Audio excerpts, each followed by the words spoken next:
Chosen one, anchor your spirit to every word I'm about to speak. That quiet ache in your chest, the one that sounds like a question you're afraid to ask out loud, stop running from it. The enemy is working overtime right now for one reason, and one reason only. He sees what obedience has built on your behalf, and he cannot stand what God is about to hand you. It all ends this week. The waiting, the silence, the feeling that your sacrifice went unnoticed. But hear this clearly. It is not ending because your season finally shifted on its own. It is ending because you obeyed when everyone around you chose differently. Think back to that moment this week when every voice in your environment pointed one direction and something deep inside you pulled you the other way. Maybe it cost you something. Maybe it looked foolish from the outside. Maybe someone even laughed. But you obeyed anyway. You didn't know it then, but that act of obedience was the moment heaven began preparing your reward. You did not find this recording by accident. The algorithm did not bring you here. God did. This is a divine appointment that was scheduled before the foundations of the earth were laid. You are standing at the edge of a threshold that only the obedient ever get to cross. Stay until the very last second of this message, because in the next few minutes, I am going to hand you the legal decree that confirms what your obedience has already activated. I am going to walk you through the exact moment you won the battle that you thought you were losing. And at the end, we are going to seal this with a declaration that closes the door on every assignment the enemy has been running against your life. Do not click away. Your future self is begging you to stay, because if you leave now, you leave before the verdict is read over your name. I know what the last 72 hours have felt like. The atmosphere has been strange, not loud, but heavy, like something is pressing down on the air around you, and you cannot quite explain it to anyone who hasn't felt it. Maybe you were standing in your kitchen this week, staring at nothing, and for a moment you genuinely wondered whether any of it was worth it. Whether the sacrifice, the restraint, the choosing differently than everyone else had actually registered anywhere. Or maybe you were lying in bed at 3 sat in the morning this week, and your mind went to that person who walked away, that door that closed, that version of your life that didn't happen the way you planned. And you felt it all over again. You feel suspended, like you are standing in a hallway between the chapter that ended and the one that hasn't opened yet. And the silence in that hallway is deafening. And in that silence, the enemy has started whispering a very specific lie. Listen to your thoughts right now. He is telling you that your obedience didn't move anything. He is replaying every sacrifice you made and framing it as a loss. He is pointing to every person who chose not to obey and seems to be thriving, and he is asking you why. He is whispering that you played by rules that didn't apply, that your faithfulness was naivety, that the blessing was never coming and you were foolish to believe it was. But I need you to hear what the scripture actually says about this moment. Deuteronomy 28:2 says, "All these blessings shall come upon you and overtake you, because you obeyed the voice of the Lord your God." Listen to that carefully. The blessing does not trickle toward you. It does not arrive eventually if circumstances allow. The scripture says it overtakes you. That means the blessing moves faster than you can run from it. That means your obedience did not go unrecorded. It went into heaven's ledger, and God is not a debtor to any man. The enemy is trying to convince you that the scorecard is blank. But it is not blank. It is full. You are not in a season of delay. You are in a season of accumulation, and it is about to be released all at once. The heaviness you feel is not punishment. It is the pressure of everything that has been stored on your behalf pressing against the door right before it opens. You think your quietness was weakness. You think your willingness to step back while others stepped forward was a mistake that cost you position. But let me reframe your reality right now. That was not passivity. That was positioning. And God does not waste a single act of obedience from someone who truly belongs to Him. And now I need to go even further with you, beloved soul, because what you're about to hear is not merely confirmation designed to soothe your spirit. It's powerful instruction, a divine blueprint for the next phase of your journey. Some messages don't just inform, they penetrate the very marrow of your being, stirring dormant truths and activating destinies. They are designed to ignite an inner fire, to awaken the sleeping giant within you. If something deep within your spirit resonated just now, if a flicker of recognition or a yearning for deeper truth stirred in your soul, then you may be precisely ready to receive the Chosen One's blueprint. This sacred guide is more than a book. It is a spiritual compass, meticulously revealing the 8 divine patterns that are intricately woven into the fabric of your calling, the purpose behind your periods of profound suffering, and the unstoppable trajectory of your destiny. It unlocks the hidden code of your spiritual journey, illuminating the hand of God in every triumph and every trial. This transformative resource also comes complete with the full audiobook version, a priceless companion for your spiritual walk, so you can absorb its potent truths, its sacred wisdom, and its life-altering insights during your intimate prayer times, during moments of quiet, restorative rest, or in those precious, still moments alone with God, allowing the words to sink deep into the fertile ground of your heart. And for those courageous souls who have been called with an undeniable mandate to speak His truth, to be a clear voice in a world of static, you will also receive Activating Your Prophet Mantle, a powerful anointing-filled bonus ebook, specifically crafted for those carrying a prophetic assignment, designed to equip you with wisdom, discernment, and unwavering spiritual authority. The link to access this divine offering is strategically placed in the very first pinned comment below this video. But please understand, this is a sacred window of opportunity, available only for a limited time, reflecting the urgency of your divine timing.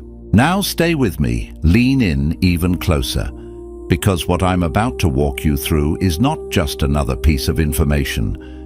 It is the revelatory truth that has the power to shift your entire perspective, to dismantle long-held misconceptions, and to truly change everything you thought you knew about your current season. You've been reading the sacred text of your own life story through a distorted lens, not because you are spiritually blind, not because your spiritual antennae are broken, and certainly not because God has ceased speaking to you.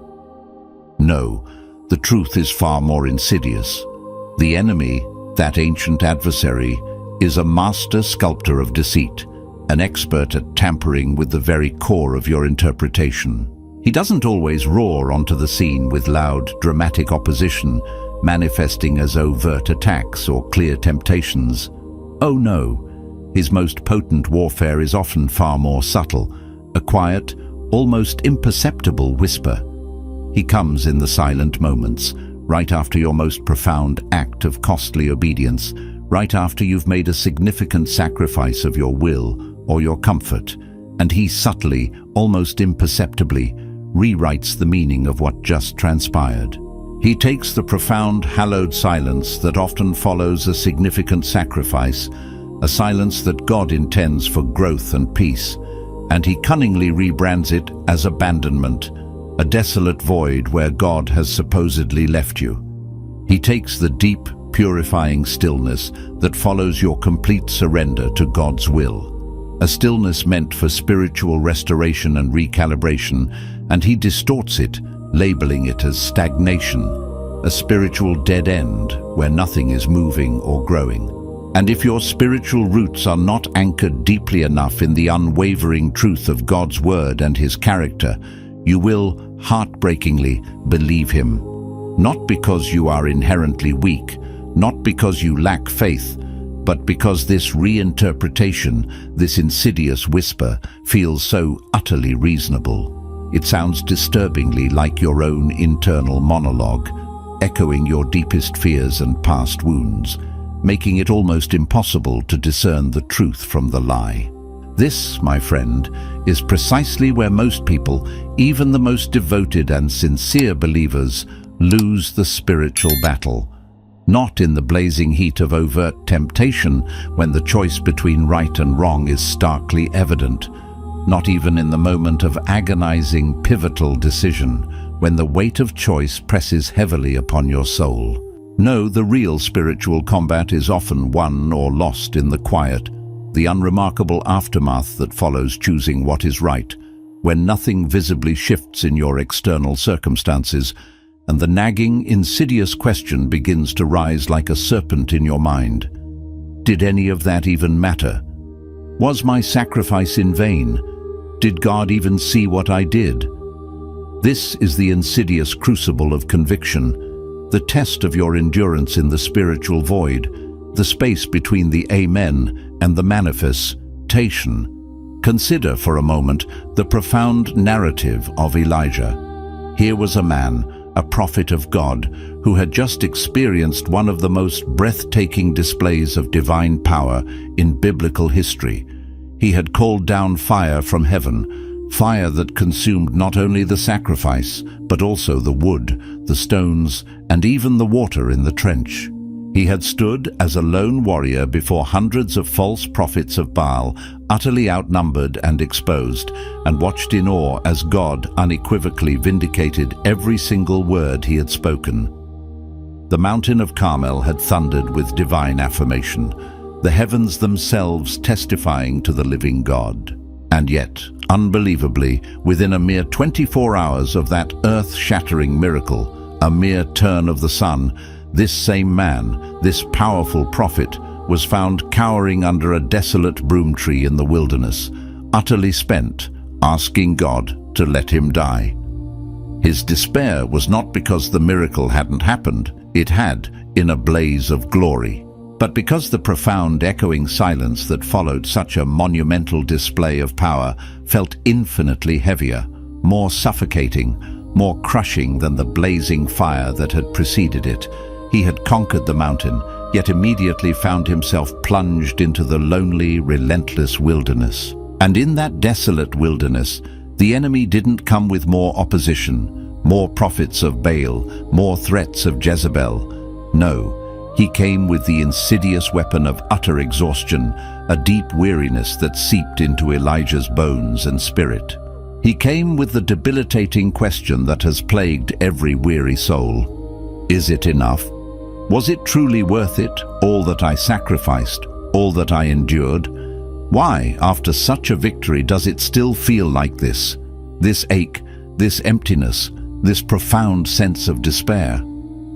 The enemy's strategy wasn't a frontal assault, but an aftershock, an attack on the meaning of Elijah's victory, twisting the quiet into abandonment.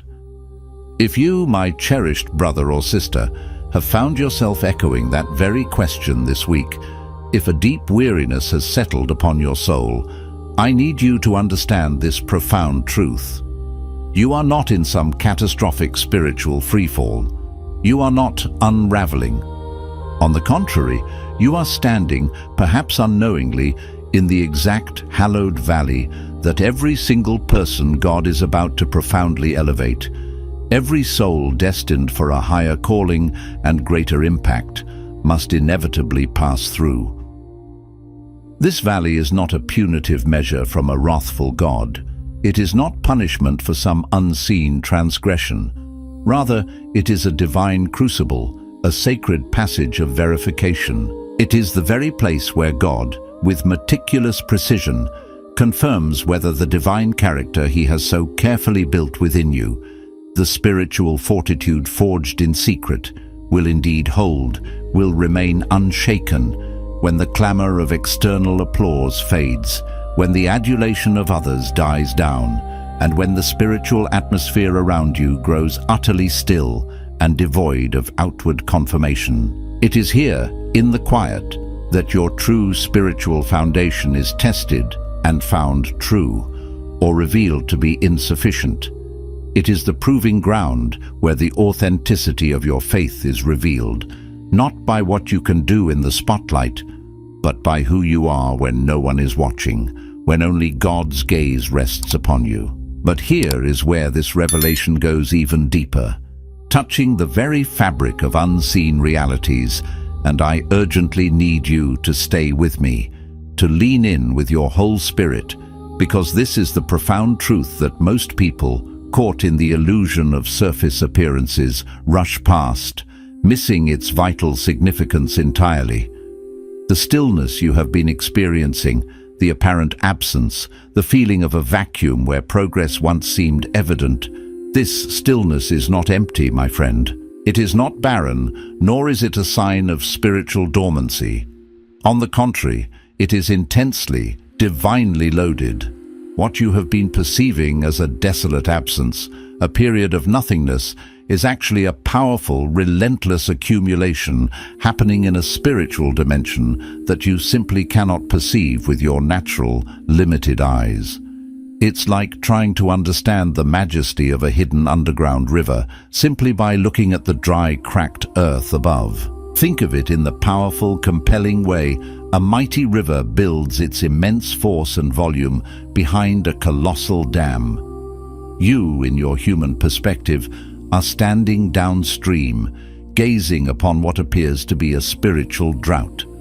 The ground beneath your feet feels parched and dry. The very air you breathe seems devoid of moisture and life, and absolutely nothing appears to be moving or shifting in your outward circumstances. But upstream, behind that immense unseen spiritual wall, a magnificent and irresistible pressure is building. A reservoir of divine potential is swelling, accumulating with every single act of your faithful obedience. And it is about to be released with a cataclysmic force, a torrent of blessing and breakthrough that nothing in your earthly path can possibly withstand or impede. Your unwavering obedience, even in the unseen, even in the unrewarded, has been actively, consistently feeding that glorious reservoir. Every single time you chose rightly, even when that choice cost you something precious, when it demanded a deep personal sacrifice, you added to this divine store. Every time you held your tongue when your flesh screamed to lash out, you added to it. Every time you extended forgiveness when you had every natural human right not to, when vengeance or bitterness seemed justified, you added to it. Every time you courageously stepped back from something that felt momentarily good, something that promised immediate gratification, but you knew deep in your spirit it was not sent from God. It was not aligned with His divine plan for you. In each of those sacred moments, you were actively, powerfully adding to what is being stored in heaven's economy for your future. And let me be unequivocally clear. God, in His infinite wisdom and perfect timing, does not store such potent divine reserves indefinitely without a predetermined, glorious moment of release. That moment, that earth-shattering breakthrough, is not merely coming sometime in the vague future.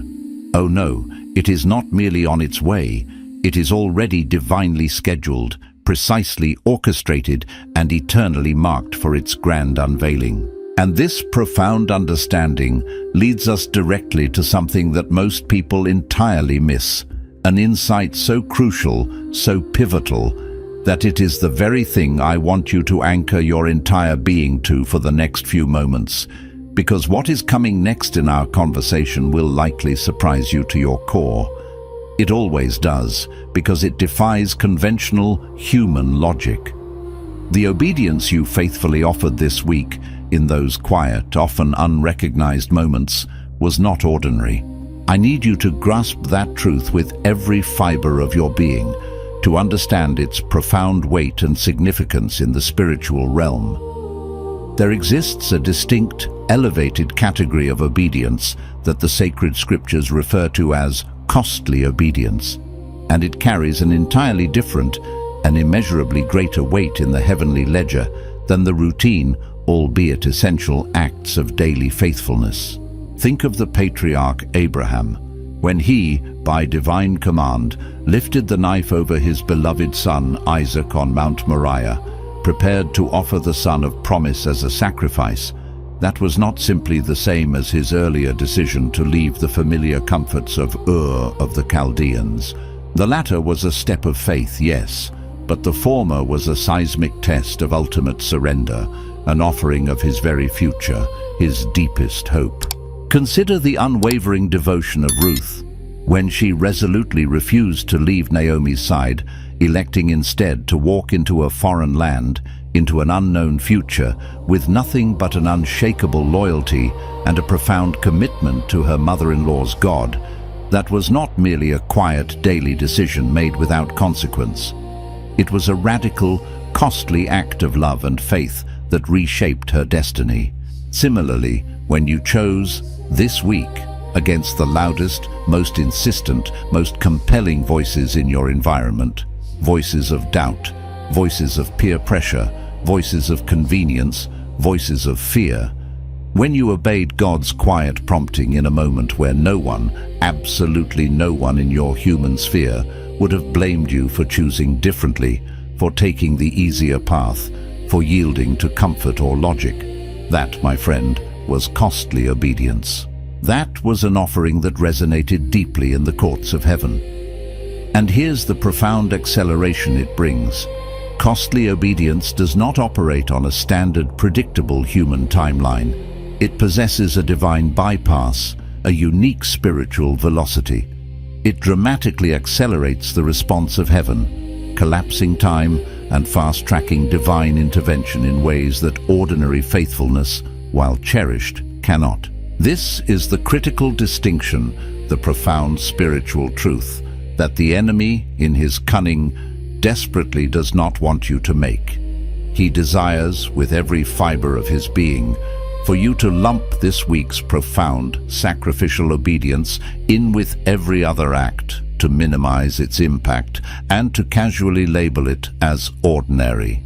He wants you to believe that it registered in the spiritual realm with the same mundane weight as all the times you chose right when it was effortless, when it cost you nothing. But it did not. Costly obedience is the spiritual equivalent of a uniquely forged, perfectly crafted key that fits one specific, monumental lock. And let me assure you, the door it opens, the breakthrough it ushers in, is not a small one. It is a gateway to dimensions of blessing and purpose you have yet to imagine. Now, once this profound truth begins to settle in your spirit, once you truly grasp the transformative power and acceleration of costly obedience, you are ready, fully prepared for what I am about to show you next. Because this revelation, this unveiling, is the very part that holds the key to breaking the persistent, often unseen cycle that has been relentlessly running beneath the surface of your life, subtly shaping your reality without your conscious awareness. There is an unmistakable, divinely ordained pattern that consistently follows the lives of those who are called at a high level, those destined for significant impact in God's kingdom. This pattern is as consistent, as predictable as the law of gravity itself, an immutable spiritual principle. It unfolds like this. First, a season of intense preparation, often cloaked in the guise of what feels undeniably like punishment. A period of stripping away, refining, and character formation.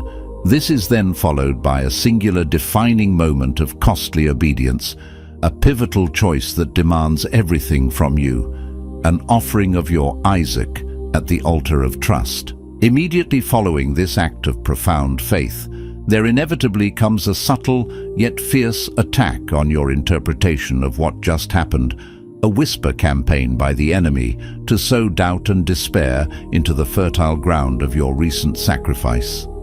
But then, as sure as the sun rises, this entire sequence culminates in an undeniable, unstoppable breakthrough, a divine manifestation that the enemy, despite his best efforts, could not possibly prevent. Why? Because the legal, spiritual right to that breakthrough had already been irrevocably established in the courts of heaven through your costly obedience. You are not adrift in something random, buffeted by arbitrary circumstances or cruel fate. No, my friend, you are perfectly positioned within a divine, purposeful pattern.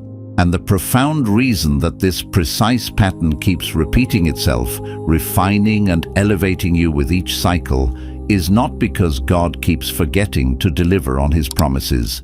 It is not because he is somehow inefficient or forgetful. On the contrary, it is because every single iteration of this cycle is meticulously designed, divinely calibrated, to carry you to a higher floor, a more expansive dimension, a greater responsibility within your sacred calling.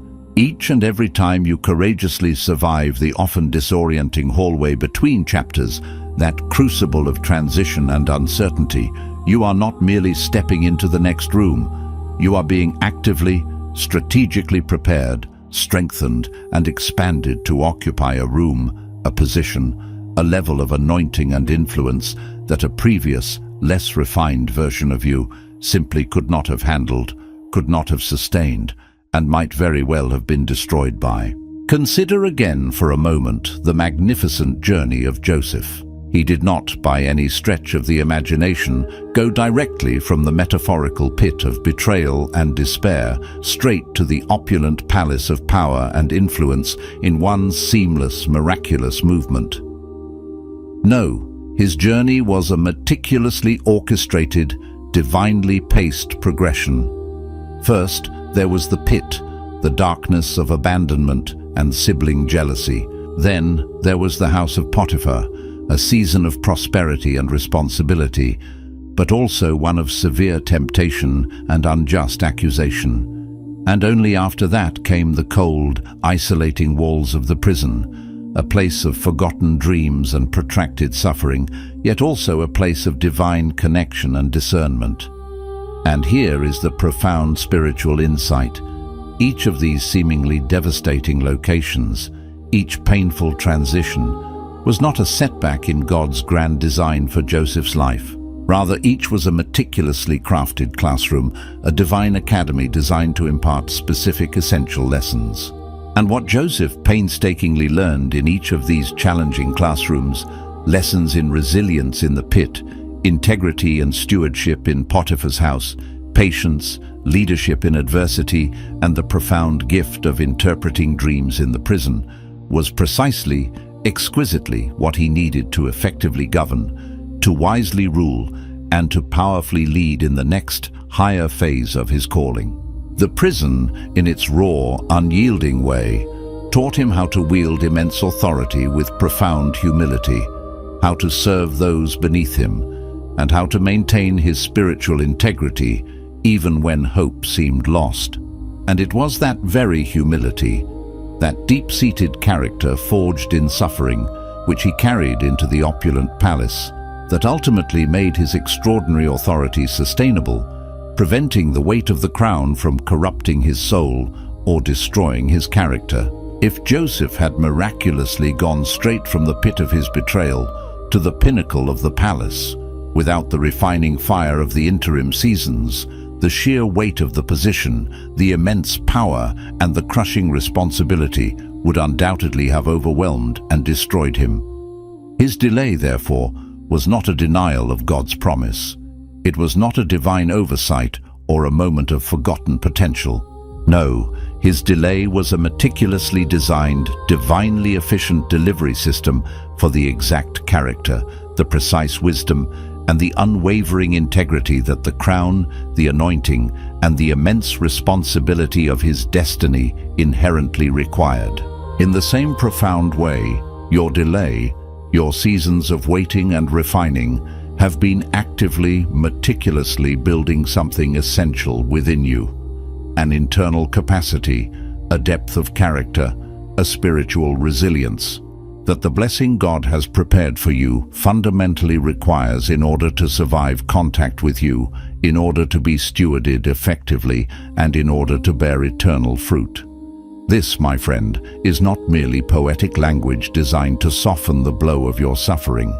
This is robust, undeniable spiritual architecture. God, the master builder of destinies, does not, in his infinite wisdom and perfect love, hand you what he knows. In his omniscience, you will inevitably destroy or misuse. Instead, he patiently, lovingly, yet relentlessly waits, shaping you, molding you, refining you, until you have become precisely the kind of vessel, the kind of person who can not only receive the blessing, but more importantly, can truly hold it, steward it, and allow it to fulfill its divine purpose through you. Stay with me, precious soul, because what is coming up now is the hidden layer, the deep undercurrent operating beneath all of these truths we've been uncovering, the very thing that has been covertly operating in your spiritual blind spot, subtly influencing your decisions and perceptions. And once you see it, once this profound truth is unveiled to your inner eyes, you will not, cannot unsee it. It will forever change the landscape of your internal world. There is something profoundly deceptive that the enemy, that master of subtle manipulation, has been skillfully using against you, something you have almost certainly, tragically, mistaken for genuine wisdom, for a mature discernment forged in the fires of experience. It is that insidious, internal voice that sounds so much like prudence, so much like caution, so much like a well-reasoned assessment, but which is, in its core essence, nothing more than dressed-up fear. It is the insidious internal calculation, the subtle self-protective arithmetic that has been constantly whispering to you, urging you to hold back, to wait just a little longer, to postpone your bold step, to meticulously make sure of every single detail before you dare to move forward. It is the voice that relentlessly tells you to protect yourself from the sting of another disappointment, to shield your heart from future pain by deliberately keeping your expectations low, by managing your hope, by refusing to truly believe for the magnificent. And on the surface, I grant you, that voice sounds incredibly reasonable. It sounds mature, sagacious, like the voice of someone who has learned from life's hard knocks. It even sounds eerily like a seasoned faith, a faith that has been tempered and refined by the crucible of difficult experiences. But if you are truly honest with yourself, with that part of your spirit that yearns for unfiltered truth, and I need you to be unflinchingly honest right now, to pull back the veil and truly examine this internal dialogue, that voice has not, contrary to its deceptive claims, been genuinely protecting you. Instead, with every whispered caution, every managed expectation, every urged delay, it has been subtly, consistently containing you, building an invisible yet impenetrable ceiling over your potential, over your hope, and over your divine destiny. There exists a perilous version of self-protection that is, in its essence and its ultimate outcome, utterly indistinguishable from outright unbelief. And the enemy, being a sophisticated strategist of the soul, is cunningly aware that he cannot easily persuade most sincere believers to outright abandon their faith, to deny the existence of God, or to renounce their spiritual convictions. That is too overt, too obvious for most. So instead of a frontal assault, he offers them a far more subtle, more insidious counterfeit, a diluted, disempowered version of faith. This counterfeit faith is characterized by never fully releasing its grip on fear, never fully stepping out into the unknown in courageous trust, never fully declaring the audacious promises of God, because it has learned, through bitter experience or deep-seated anxiety, to survive by perpetually managing its own expectations downward.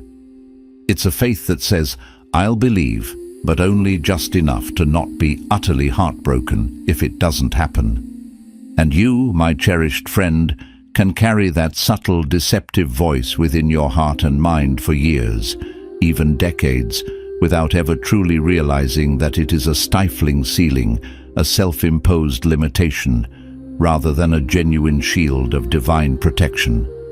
It's a prison disguised as a refuge. Remember the iconic scene on the Sea of Galilee.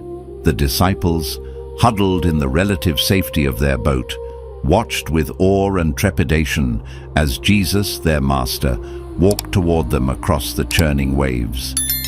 And Peter, with all his known impulsiveness, with all his fiery temperament and often reckless abandon, was the only one in that entire boat who dared to ask to be called out onto the surface of the impossible. The others, the rest of the faithful disciples, stayed securely, safely in the boat, observing the miracle from a distance. And we, in our retrospective wisdom, often celebrate Peter for his spectacular moment of sinking, for the vulnerability he showed in his moment of doubt. But in our focus on his stumble, we often forget to ask a far more poignant, more critical question. What ultimately happened to those who never even stepped out of the boat at all? They made it safely, securely to the shore, their feet never touching the terrifying yet miraculous water. Their names, however, are conspicuously not recorded for this moment of profound encounter with the impossible. Not because God didn't love them, not because he didn't cherish them, but because they never gave him the glorious chance to catch them, to manifest his power on their behalf in such an undeniable way. They never, through their own courageous step, created the conditions for a miracle, because they never left the comfortable, predictable conditions where one wasn't overtly needed, where their faith wasn't stretched beyond its comfortable limits. The voice, my friend, that has been subtly, persuasively keeping you in the boat, secure but unfulfilled, has been expertly calling itself wisdom, practicality, discernment. But look up. The water, the very surface of the impossible, is right in front of you. And he, the master of the miraculous, is standing on it, beckoning. And he is speaking the very same life-altering word he spoke to Peter in that moment of profound invitation. He is saying, with unwavering authority and infinite love, "Come." But here's the part, the stark, raw truth that you probably weren't expecting to hear, and I need you, for your own spiritual liberation, to hear this without flinching, without recoiling, without allowing your mind to immediately deflect. The single most significant thing that has truly been blocking you, holding you back from the magnificent destiny God has ordained, is not, in its deepest reality, the external enemy, though he certainly plays his part in deception. It is not the inescapable weight of your past, though its shadows may loom large. It is not even the painful memory of people who walked away from you, leaving you wounded and alone, nor the crushing disappointment of doors that slammed shut in your face, nor the agonizing silence after prayers that seemed to echo back to you unanswered. No, the thing that has been, with the most insidious power, blocking your true ascent, impeding your breakthrough, has been a loyalty. A hidden, often unnamed, utterly unconscious loyalty to a version of your own story, a narrative of your life, that you already, deep down, intuitively know isn't truly working for you, isn't serving your highest good, isn't leading you to freedom. There is a specific, self-limiting narrative you have been unknowingly, yet fiercely, protecting within the secret chambers of your heart. It is a version of events, a recounting of your history, a set of conclusions about your identity and potential that you have repeated to yourself so many times, over so many years, that it now feels indistinguishable from absolute truth. It is a deeply ingrained story about who you fundamentally are, what you inherently deserve, why things unfolded the way they did in your past, and buried deep within the very core of that narrative is a silent, often subconscious agreement you made with yourself. A solemn pact forged in a moment of profound pain, a searing disappointment, or a deep wound. You never consciously renewed that agreement, never revisited it with intentionality, but you have, tragically, been living, breathing, and operating inside its self-imposed confines ever since, allowing it to define your present and dictate your future. Perhaps that silent agreement sounded like this in the quiet corners of your mind.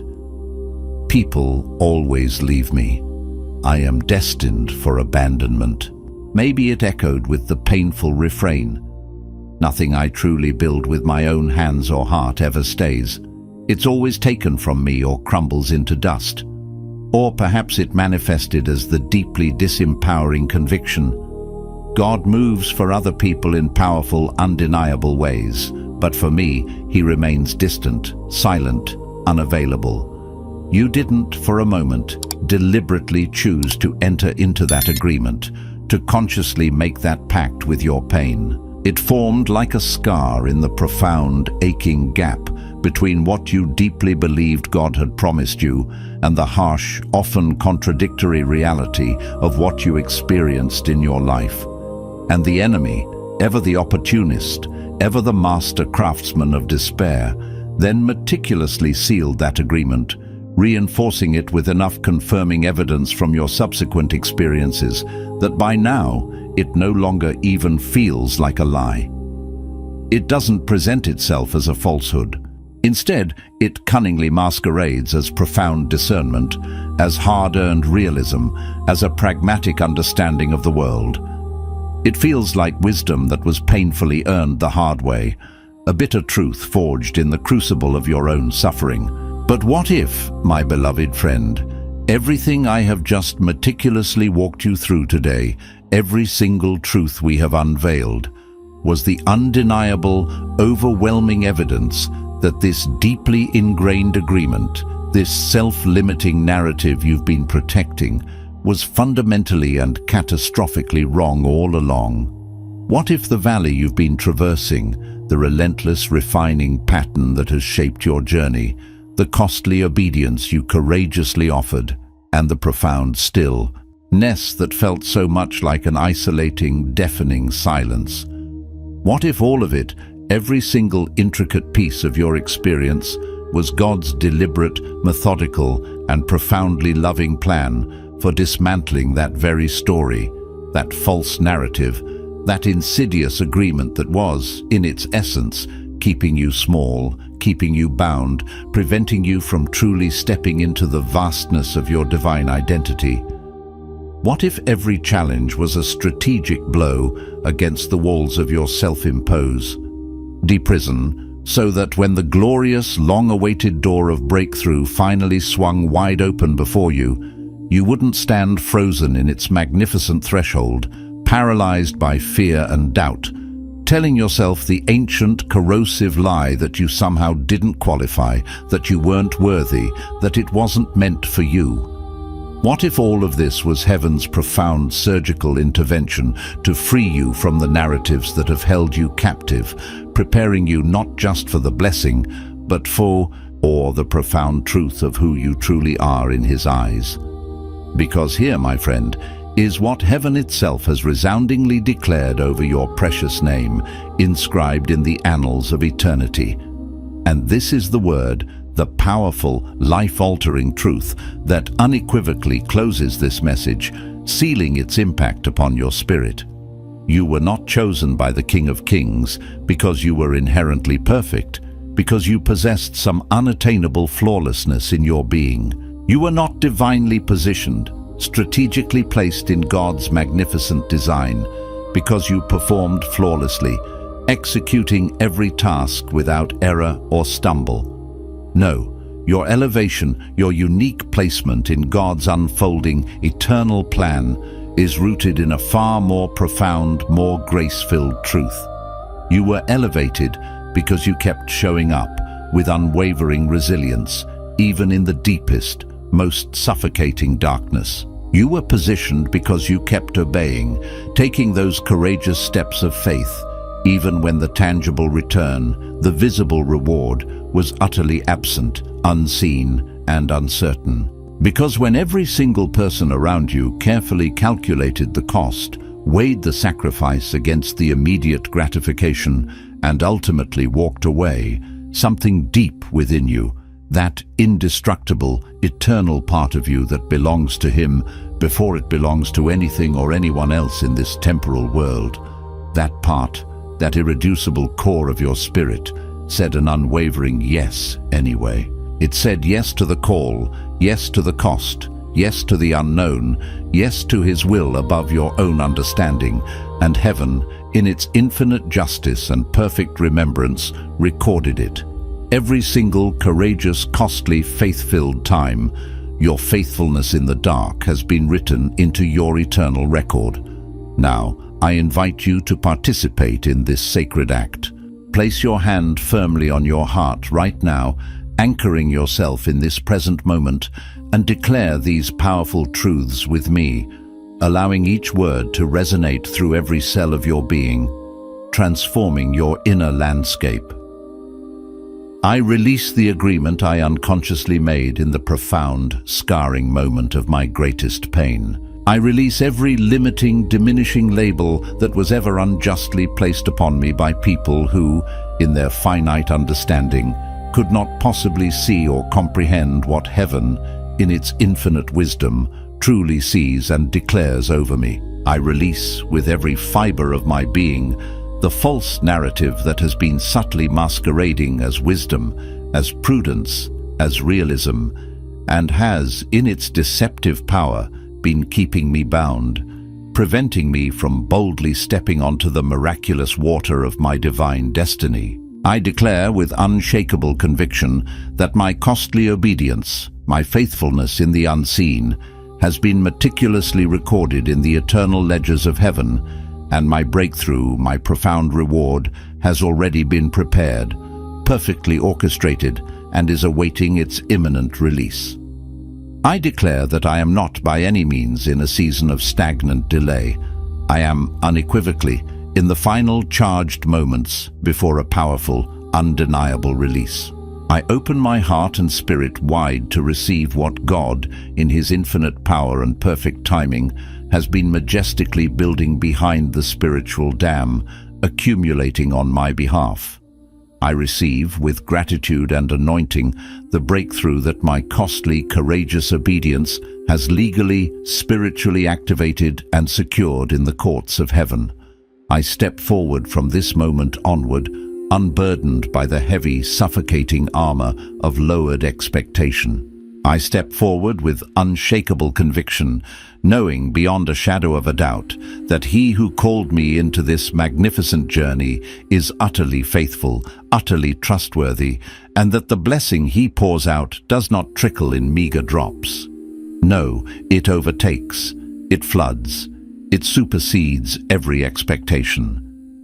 I am seen undeniably, profoundly by the eyes of heaven. I am chosen, uniquely, purposefully, for this very hour. I am positioned, strategically, divinely, for an impact far greater than I can fathom. And the door to my destiny, to my breakthrough, to my abundance, is not merely opening, it is already open, wide and inviting. I walk through it now, in faith, in power, in the fullness of His grace. If this message stirred something real in you, do not let it fade into your algorithm like everything else. Share it with someone who is in the hallway right now. Drop a word in the comments about what God confirmed in your spirit today. Your testimony is a weapon, and someone who is still in the valley needs to hear that the other side is real. I'll see you in the next one.